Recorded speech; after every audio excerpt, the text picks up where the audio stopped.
Welcome to Public Speaking with Peter George. Do you want to be calm, confident, and credible every time you speak in public? Then stay tuned as Peter and his guests discuss public speaking tips, techniques, and tactics that help you increase your impact, influence, and income. Here's your host, the author of The Captivating Public Speaker, Peter George. Sure, knowing your product or service is essential. But do you know how to develop and deliver that information in ways that your audience will remember, repeat, and respond to? If not, you're missing out, and so is your audience. In this episode, John Watkis offers several ideas on how you can accomplish this by making your speeches sound like music. John is a high-stakes performance coach, professional speaker, voiceover artist, and award-winning performer. He is the author of Speaking Notes, the 8 Essential Elements to Make Your Speech Music to Their Ears. And he is the first Canadian-born actor to play Mufasa in the Disney musical The Lion King. In addition to more than 2 decades of experience developing keynote speeches and workshops for clients in 7 countries on 4 continents, he has written speeches for corporations, government officials, nonprofits, professional speakers, and Hall of Fame athletes.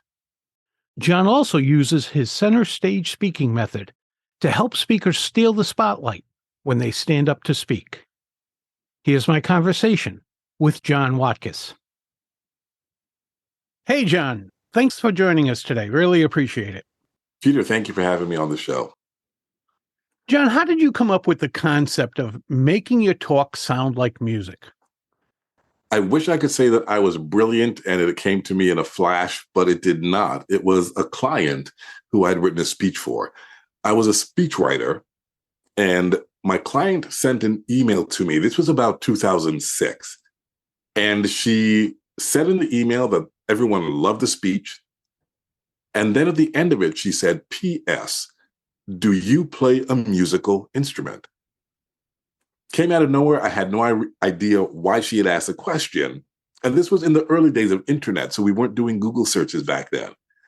Of course, I responded to her and said, why did you want to know about the musical instrument? And she said that she had been told a long time ago, if you were going to hire a speechwriter, make sure they're musical, because a speech is meant to be heard and not read. And so like music, it should have highs and lows, pauses, rhythm, and timing. And when she read my speech, she felt it had all those elements. So she felt like she had to ask me. And then she said, have you heard the theory, and what do you think? Well, I hadn't heard the theory, and I didn't know what I thought, because I never analyzed the way that I wrote speeches. As far as I was concerned, I just wrote them. I wrote what sounded good, but I never thought to myself, am I using music? So I decided I was going to find out, because I was taken by the concept. Started looking for any articles or research or information that I could find that linked music in speeches, and I didn't find any. So I decided to go a different route. I studied the composition of music, and then I looked at the greatest and most successful speeches in history. And that's when I found that there were 8 essential elements that were in music that are also in successful speeches. And that's how the concept came up. What are some of these elements? If you're thinking about composing a song, there is a chorus that is first. In other words, the main focus of the song is what the song is all about. And in a speech, we should have that.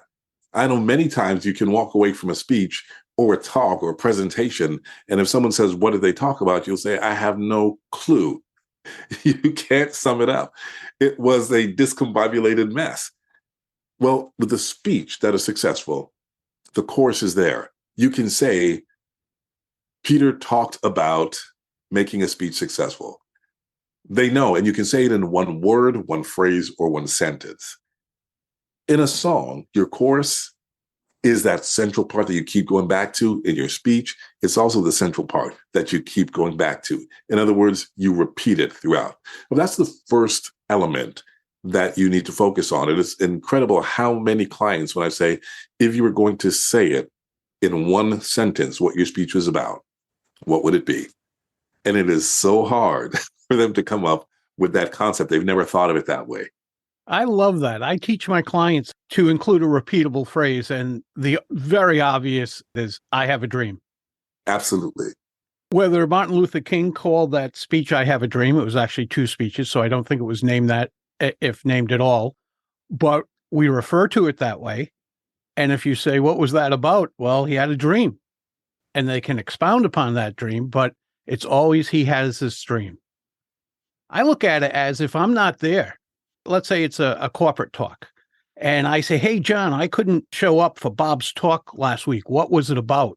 That repeatable phrase, just like you said, right there.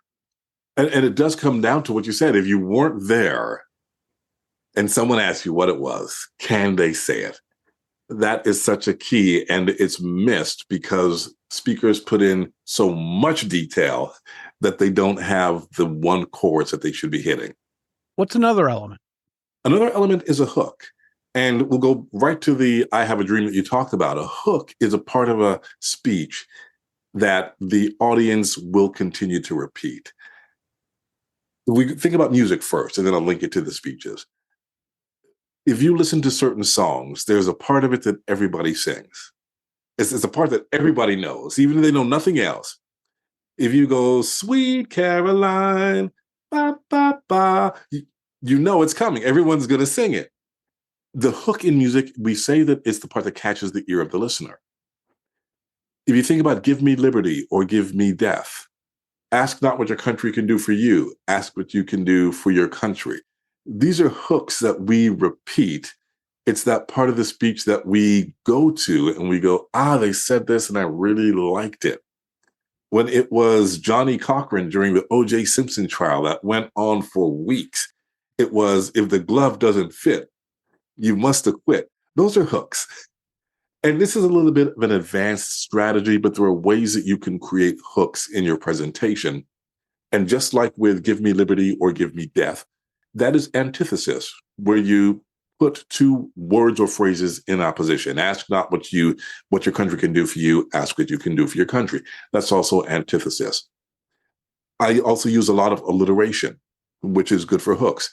When I talk about the success of a speech, I say it's one that your audience will remember, repeat, and respond to. When we go back to remember, repeat, respond, I'll say that a number of times throughout the presentation, and that's my hook. So those are two elements, your chorus, which is the repeatable central theme, but then there's that little phrase that people catch on to and they can repeat to someone else. When you're speaking with people and suggesting this, do they grasp it, and are they able to do it fairly quickly, or is it something they have to work at?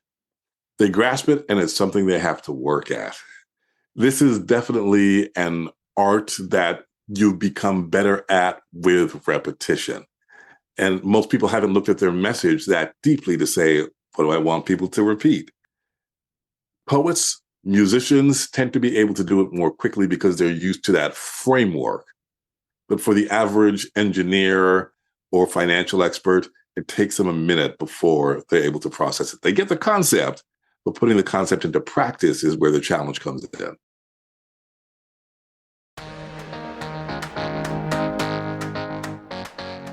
Have you heard what noted speakers and readers are saying about Peter's book, The Captivating Public Speaker? The single most helpful speaking resource I've ever encountered.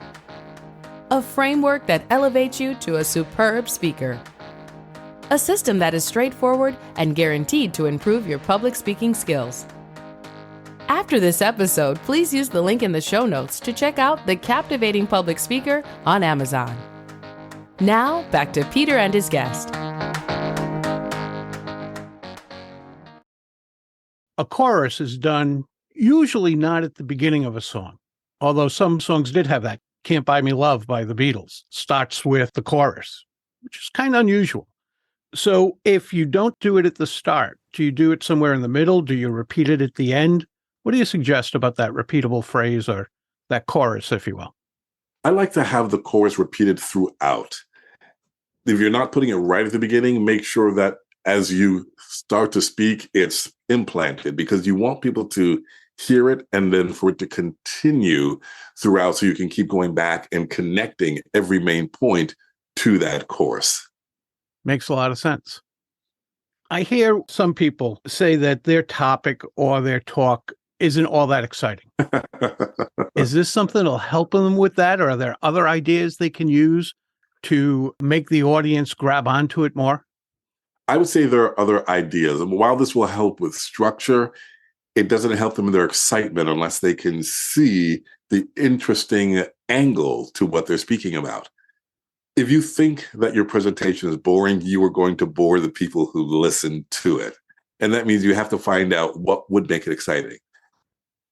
From my experience, the way that you take a subject that is apparently boring and make it exciting is to show either the consequences of not knowing this information or the benefits of learning it. And it could be something as simple as, let's take law, working law. You may think, oh gosh, what a boring subject.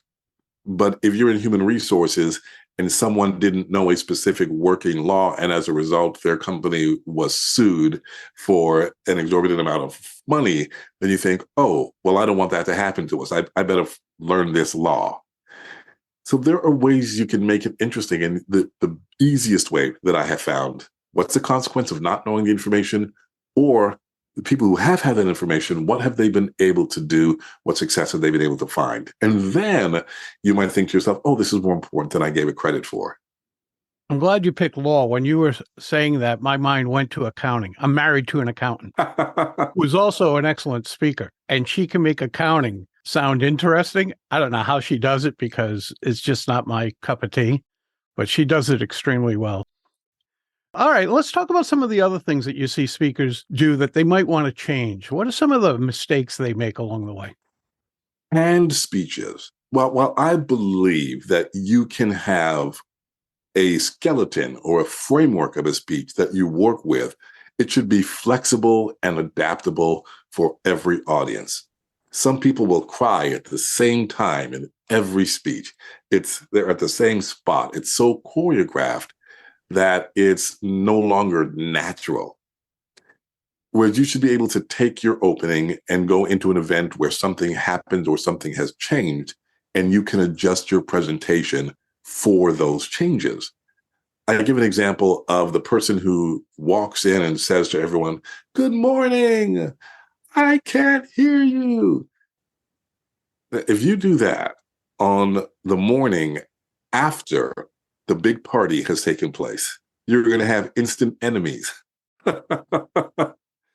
You always have to be able to be flexible in the way that you present your information.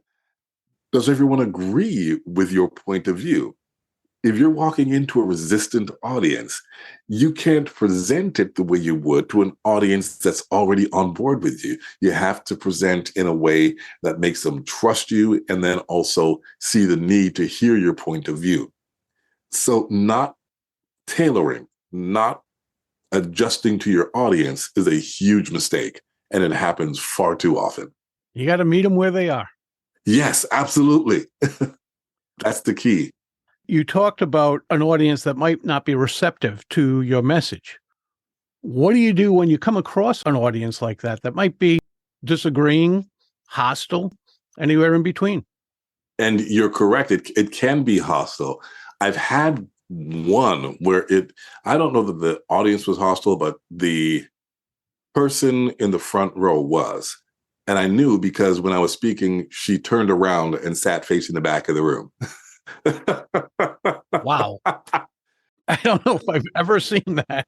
I've never seen it since, but that was the first. It was a government agency and she was not having it. So I stopped the presentation. I said, I'm getting a sense that there's some resistance in the room.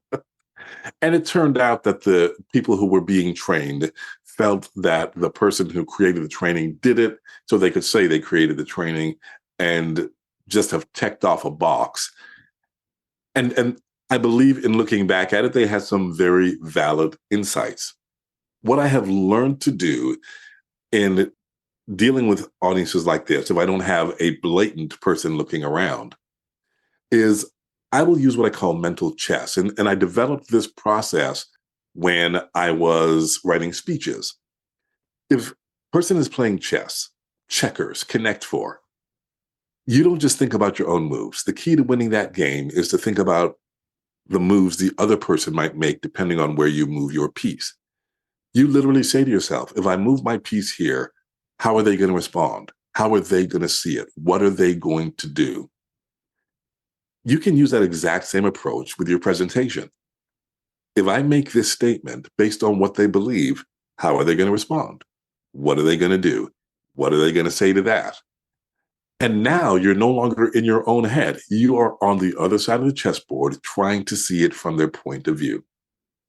And you're not just going to see it from their point of view, you're now going to say it. I realize when I talk about this topic, here are some of the responses that I get. And you state their point of view as well as they would state their point of view. The mistake people make from here is saying, I get all of that, but, and go on to state their own point. When you say but, it meant that everything that came before the but didn't matter, which means I understand your point, and this is the way you see it. And as we learned in improv, we say, and I can see why you would feel that way. I can see why you would have that point of view. Because, and again, just like as if you were sitting on their side of the chessboard, you give their perspective. What have you done? You've taken away their argument. I know you see it this way. And I get how you could see it that way, because another way of looking at it is, and now I've made such a smooth transition, I've reduced the resistance. When people are resistant, they will not listen. So I get on their side of the chessboard, I see it from their point of view, and I ask myself, if I make this statement based on what they believe, how are they going to respond? And if you don't know what they believe, it means you haven't researched the topic well enough, because you only know the topic when you know all sides of it. I like that. I think of this as we're building a relationship. It might be a short relationship. Who knows? Yes. It might be a longer one. But we're building a relationship. And to your point about saying and as opposed to but, when you're building a relationship, if we think personal relationships where someone we want to get closer to, using the word but's not a strong way to do it. It is not. It usually doesn't go how you planned. Exactly. The person just thinks that you either disagree or you didn't get what their point of view was. And improv is yes and, right? It is, yes and. Carries on the conversation. I found this to be so useful, even if you don't say it out loud. Still, if you carry that energy in the conversation, it continues the momentum as opposed to blocking it. And gives you the mindset to agree with them. Absolutely. At least even if not agree, it is affirm. I can see it. I may not agree with it, but I can affirm it. Great word. And I can see it. And I can walk with you in that discussion. So you give this talk. How do you know the talk that you gave was a successful one? I go back to my 3 R's here. People remember what you said. And then they repeat it to others. And last, they respond. And that response could be voting. That response could be donating. That response could be buying a product. That response could be making the change that you asked them to make. So the standing ovation, while it's wonderful, doesn't tell you that it was successful. It is when someone actually repeats it to someone else and then takes action based on what you said. I had a moving call a couple of days ago. My son called me. My son is a poet, and he has written a couple of books on poetry. And he had someone approach him after his performance, and the person said, "Do you know John Watkis?" And so my son said, "Yes, he's my father." And he said, "I heard your father speak years ago, and he changed my life. He was talking about public speaking." And so that completely changed the direction that I took. And so my son signed the book for him. He sent a picture to my son of my first book beside my son's book. And it just tells you how much of an impact that doing a presentation well can have. Now, you may not get that feedback, but you will know if people remember, repeat, and respond to what you say. That's how you know there was success. That's a great story. That'll make you proud. Oh, I got to tell you. Now, do you think some speakers don't have an end in mind, that call to action to have people do something? You said donate or create or whatever it might be. Do you think we get up there and start talking, but It almost, and I hate this term for obvious reasons, peters out. I wish they'd come up with a different name for it than Peter. But you think sometimes we just let the talks peter out at the end and don't have either a call to action or in some way incite people to do something? I do agree with that. In fact, it is one of the biggest mistakes that presenters make. They think giving you the information is sufficient, that you should know what to do with the information that you gave them. They don't. They don't know why you told them the story that you told them or why you shared the statistic that you shared unless you give them the reason. People have different backgrounds. They have different experiences. And as a result, when you give them that information, they're not going to process it the same way that you process it. So you have to tell them what you want them to do with the information. Now that I've shared with you how to take these steps, the first thing I want you to do when you leave here is this. There's not enough of it. And as a result, we don't get that response that we talk about in the success of speeches. You're absolutely right. Too much information without direction at the end. Yeah, it'd be great if we were all such tremendous speakers that everybody understood exactly what we wanted them to do. And even if we are that good, who says they listened to every second? Who says their mind didn't wander? Oh, it will. What makes us think they're going to come out with the same resolution that we did? Yes, it's just not going to happen. And that's why it's so key. The reason I told you all of this today, what I want you to do, everyone experiences what you said differently. And because they do, you have to bring it front and center. Salespeople make this mistake. They tell you everything about the product, everything about the service, everything about the software, and don't tell you what the next step is. We think from that side, how could you not know? we put it all, we put it all up there for you. How could you not know the next step? It's clear in our brain. Exactly. I also think from a speaker, John, why do we want to make our audience work that hard? Why don't we just tell them? Absolutely. It doesn't make any sense. It may be that feeling that, yes, we are that brilliant and our message was that clear, and we don't see the need to give the audience what is essential for them to take the information and succeed with it. Yet when great storytellers, and I'm talking about from over the centuries, they'll often say, and the moral of the story is, in case you missed it. Yes. You'll remember it from the imagery, but they want to tell you straight out what the moral is. And that is what it takes to be a successful storyteller. What was the reason you told that story? We go back to everyone having their own experience. They will walk away with a different element of it. And as you mentioned, sometimes you will make a statement that causes people to daydream. It's not that you're boring. You just triggered a memory for them. And they can hear the sound, but they can't hear the words that you're saying. And as a result, they come back in somewhere else in the story. You have to sum it up for them or they will miss it.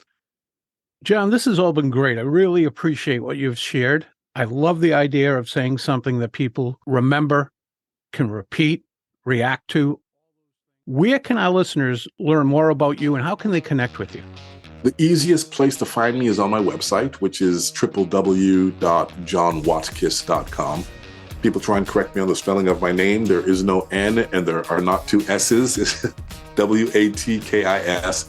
And you can also find me on Instagram, John Watkis. You can find me on LinkedIn at John Watkis and Twitter, John Watkis. So I'm easy to find. John, thanks so much. Really appreciate you being here today. Thanks so much, Peter. I appreciate it. That's a wrap of another episode of Public Speaking with Peter George. Be sure to tune in again for a conversation with another public speaking expert.